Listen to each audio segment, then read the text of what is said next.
ఇక పని చేసే కొద్దీ నీరసం వచ్చేసి నేను ఎక్కువసేపు పని చేయలేకపోతున్నాను, నా బాడీకి బాగా ఈ మధ్య నీరసం ఎక్కువైంది అనుకునేవారు ఆ నీరసాన్ని తగ్గించుకోవటానికి 2 రకాల ప్రయత్నాలు మీరు చేస్తే చాలా మంచిది. మొట్టమొదటి ప్రయత్నం బి కాంప్లెక్స్ విటమిన్లని బాగా అందిస్తే నరాల బలానికి, మన కణాల్లో శక్తి ఉత్పత్తి అవ్వటానికి, ఎనర్జీ ప్రొడక్షన్కి అతి ముఖ్యంగా కావాలి. మన పిండి పదార్థాలన్నీ మనకు శక్తిగా మారాలి. మరి పిండి పదార్థాలు శక్తిగా మారాలంటే థైమిన్ అనే విటమిన్ కావాలి.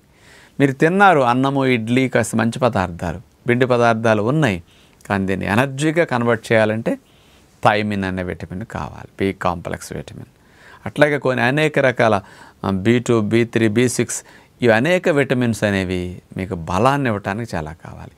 అలాంటి బి కాంప్లెక్స్ను అందించే డైట్ ఒకటి మార్పు చేసుకోవాలి.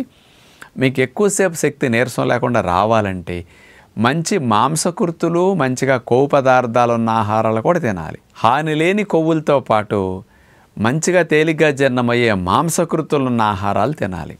ఈ 2 ఆహారాలను కనుక మీరు అందించగలిగితే మీకు మంచిగా నీరసం తగ్గిపోయి మంచి బలము చేకూరుతుంది.